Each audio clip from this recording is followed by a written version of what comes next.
Então vamos aqui à aula 12, que é problemas de menor caminho. Então o que a gente vai ver basicamente agora? A gente vai ver como é que você faz para resolver problemas em que você queira pegar a menor distância, o menor tempo entre dois pontos diferentes, tá?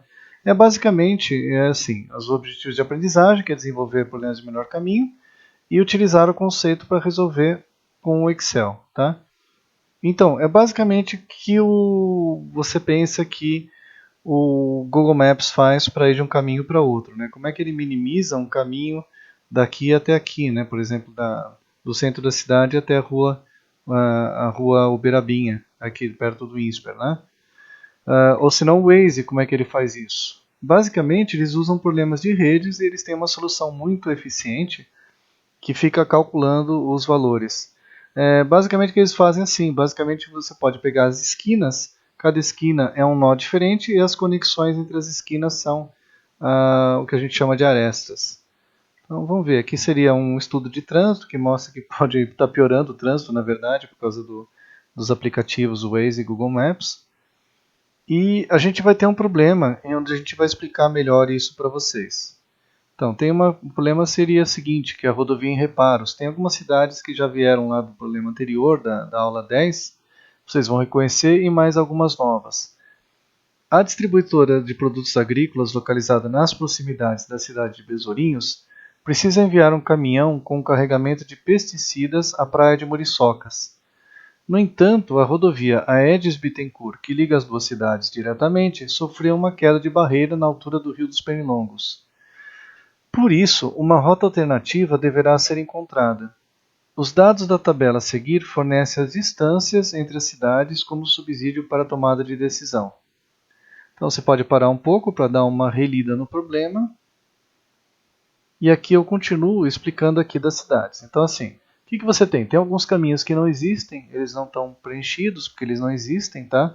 Você não pode ir, por exemplo, de Besourinhos para Formigas, para Cupinzal. E tem uma estrada de Besourinhos para Mosquitiba-Mirim, que tem 141 km de extensão. E de Besourinhos para Baratatuba, que tem 112. Da mesma forma, de Formigas você pode ir só para Picos do Sul, de Cupinzal você vai para Lacraia do Norte, Mosquitiba-Mirim você vai para Picos do Sul, de Lacraia do Norte 112 km para Muriçocas, a Picos do Sul 269 e Baratatuba pode ir tanto para Formigas quanto para Cupinzal. Então, assim, a primeira coisa é desenhar uma rede onde figuram as cidades como nós e as estradas entre cada duas cidades ligadas como linhas orientadas. O sentido sempre do leste para o oeste, tá? do oeste para o leste, no caso, desculpa, e as instâncias estão aqui também. Então, eu numerei as cidades, tá? Besourinhos, Baratatuba, tal, essa aqui é a praia de Muriçocas, e aqui estão o diagrama de rede. Então, agora, a partir de agora, passou a ser problema de rede, onde os nós são as cidades, né? E onde a ligação entre elas, as arestas, são direcionadas e são a distância de uma cidade até a outra. Então, o problema aqui vai ser agora de se definir quem são as variáveis de decisão. Tá? Então, vamos lá. Monte problema resolve um problema de pesquisa operacional que minimiza a distância total a ser percorrida. Resolve esse problema usando Excel. Então, eu vou perguntar agora. Se você está aqui em Besourinhos e você quer saber se pega para cá ou pega para cá, qual a decisão a ser tomada? Você pode pensar assim, que a decisão que você tem que tomar é se você vai para o 7 ou vai para o 4. Mas tem uma decisão mais básica que você pode tomar ainda. Você está aqui, você olha a direção do 7. Será que eu devo ou não fazer esse caminho? Será que eu devo ou não pegar essa rota de 1 ao 7? Sim ou não? Como é que fica sim ou não na matemática ou na computação? São variáveis binárias. É 1 para sim e 0 para não. Tá? Então, quando você tem que tomar decisões sim ou não, no caso, você vai usar variáveis binárias. E essa é a grande diferença que você vai ter aqui nos problemas de caminho mínimo. Então, como é que você vai escrever assim?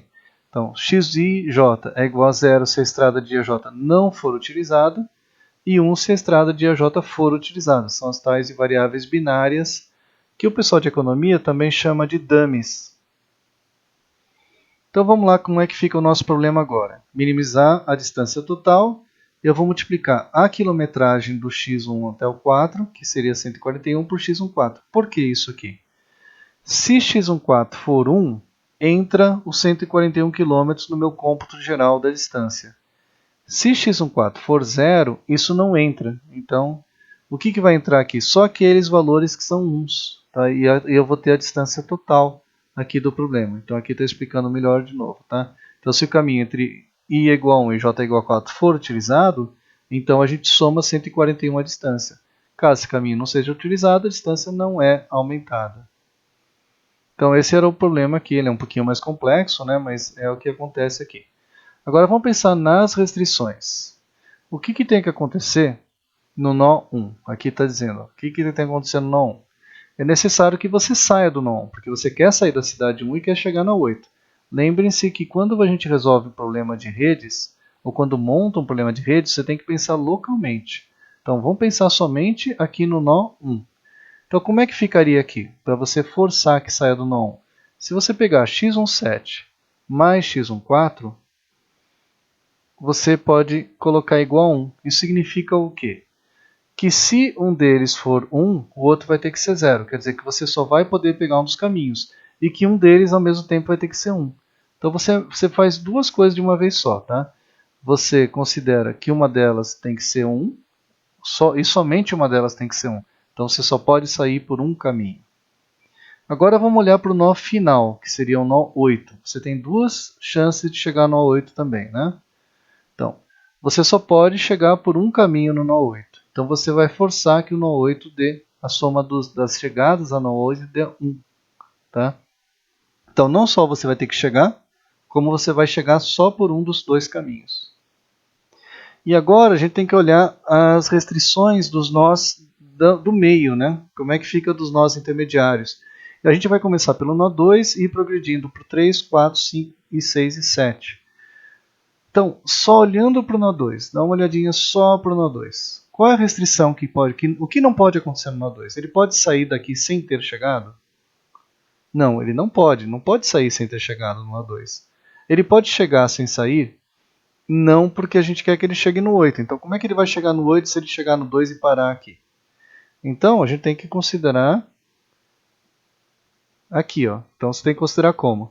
Você vai considerar que se x17, se x72 for 1, então x26 também tem que ser 1.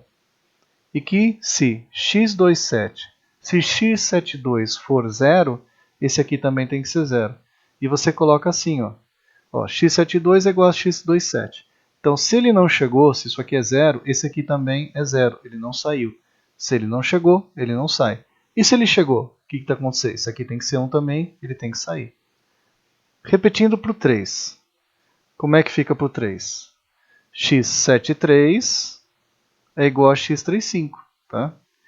Para o 4, o 4 também é simples. Ó. 4. x14 é igual a x46. Para o 5, x35 é igual a x58. Para o 6 vai complicar um pouquinho, porque você tem duas maneiras de chegar e uma de sair. Mas como é que você faz? x26 mais x46 é igual a x68. Vamos explicar isso aqui um pouquinho melhor. O que acontece se x68 for 0, que ele não saiu? Então ele não pode ter chegado. Tá? Esses dois vão ter que ser 0. E se x68 for 1, um deles vai ter que ser 1, o outro vai ter que ser 0. Então ele só vai poder chegar por um dos caminhos. Como é que fica agora para o 7? O 7 tem duas saídas, uma entrada e duas saídas. Então vai ficar x17 é igual a x72 mais x73. Então, estas restrições aqui, elas são aquelas do chega-sai. Se você não chegou, você não pode sair. E se você chegou, você sai. Basicamente isso. Então você tem três tipos de restrições. A saída do nó 1 tem que dar 1. A chegada no nó 8 tem que ser 1. E o resto chega-sai. Tá? O problema montado fica aqui. E agora a gente vai resolver esse problema no Excel. Você vê uma diferença grande aqui, ó. X e J pertencem ao conjunto 0 ou 1. Ou você também pode escrever, se você gostar mais da área de humanas, X e J binárias. Tá? X e J binárias aqui embaixo. Não tem problema nenhum de escrever o outro. Então, a seguir eu vou resolver esse problema no Excel. A gente já volta daqui a pouquinho.